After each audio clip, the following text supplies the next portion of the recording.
Machu Picchu town is called Aguas Calientes. It's a very small town located near and on the Machu Picchu mountain. This town has hotels, restaurants, shops, transportation services, information centers, and recreation facilities. It also has a hot springs and spa. The surroundings are very beautiful and natural. We spent the night in this beautiful town.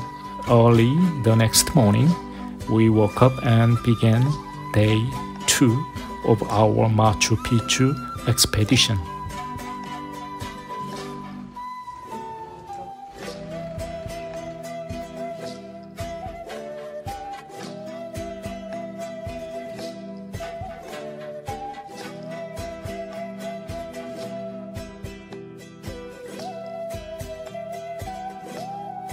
Last night, the tour guide gave us these t-shirts. This bus takes us to Machu Picchu in about 30 minutes. On the way, the road is very steep and zigzagging with beautiful mountain views.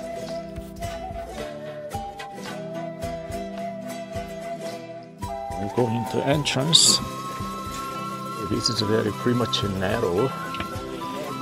Okay, now it's about to see Machu Picchu.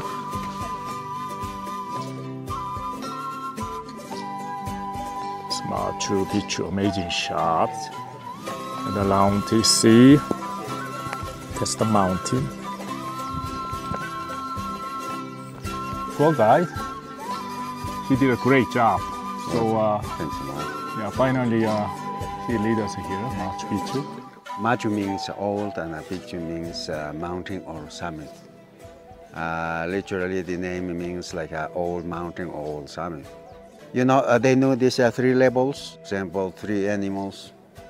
You know, the condor, the puma and the snake.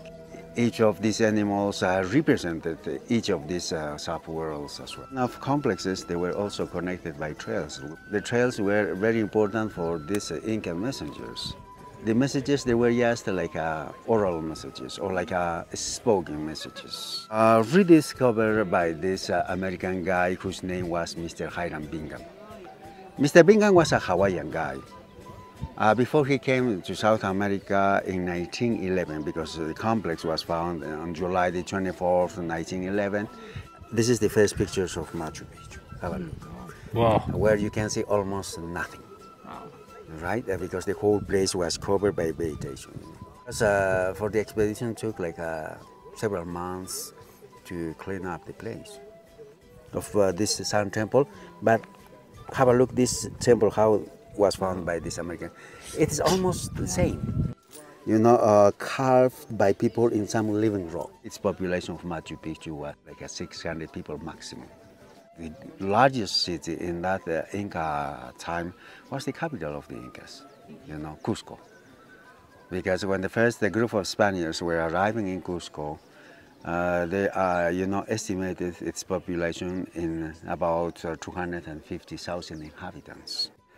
When the European people arrived in this continent, they also arrived with some typical disease from Europe. One of them was the smallpox, which killed a lot of people in this continent, you know. Temple Machu Picchu, it was like a royal state of the 9th king, you know, because usually each of these kings had a large family. The second layer was basically gravel. The third layer was sand, and the fourth layer, it was the fertile land.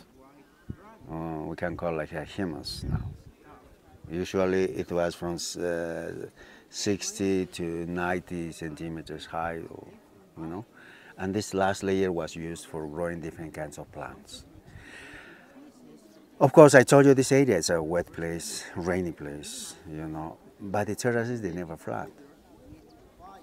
You know, because the rainfall is just, you know, moving all or percolating all the way down, right? Then it's flowing all the way down into the river. water channels. Oh, water channel. Yeah, Wow. this drainage. So all this main drain, it was connected with these drainages, you know. They built like a 750 meters long of water channel, and they finally connected with these fountains. Right. In any of these towns, one of these fountains were considered like a principal one. At Machu Picchu is the third one, this one. Why? Because it's a style of construction of this fountain. It's exactly similar from the Sun Temple. Have a look at the stones, for example. This is a young llama. It's a young one? Yeah. It's called like a royal tomb. Royal tomb. It was made for the most important people of Machu Picchu. The American expedition couldn't find any kind of human remains inside this cave, but it was made for the most important leader, of course. Windows. The first one on the left side is facing the east, because in summer solstice, sun takes this direction for shining Machu Picchu. All right?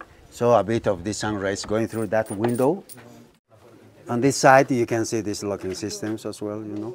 Very thick, but even in this kind of constructions, people took some mortar, but the layer was really thin. You know, it was working like a kind of glue for these stones on the corner. Corner. Right? Oh, okay. So when there is some earthquake, these buildings, they're moving like this. Yeah. You know, the stones there on the corners, they're working like a hook and eye, you know, for these walls. They can't separate quickly, you know. These kind of buildings, they're called like earthquake-proof buildings by engineers and architects now. What's the percentage of people, like architect, to build this? About 70%. You know, 70%. This block is across from the Sun Temple, all right, and almost next to the main water fountain. Yeah. So that was Center of town. Exactly. You know, Private of course, toilet. Yeah. They were also using the place, you know, like a real toilet. Yeah. I can smell it. This monument is protected by UNESCO, all right. Graffiti. But this is how the monuments are protected now. Before the buildings collapsed, people, or architects or engineers or archaeologists, historians, they make kind of plans, they take photos, you know. So if the building collapses years later, they will have some materials for restoration. Stones, they will go back to the same places. It's this kind of loose stones found by people on the floor, like loose stones, you know. Put them here. Yeah, because basically, of course, all these stones, they are part of these buildings, you know. Sure. But the people don't know where the stones were. And also to show how the people built this town. Have a look how they were filled up with this terrace with these rock chips. So this ground is not the original ground. Okay. It's artificial. It's man-made ground. Ah. You know. And I told you, this area is a rainy place. Right. But the town doesn't flood because of this. Mm-hmm. That's a drainage. Mm-hmm. You know, that's important. Right. You said this one is hangers. Yes, of course. So hangers. Yeah. What kind of hangers? Using like clothes? They were hanging different kinds of ritual items. Basically, this rock, it was a ceremonial place in that time. That's why people make this kind of, if they are mystic people, it's the place from where they can get energy, right? This is the only building which still has this little bit of original plaster, right? That's, right? Interesting as well.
His name is Lucio.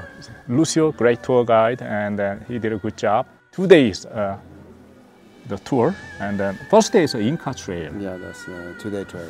Yeah, it's then, like a 2-day trail. Right, and then second day we're here, Machu Picchu. Then this is amazing. I never forget this amazing journey. So thank you so much, and then Lucio, you a great job. All right. Thank you. Goodbye. Thank you too.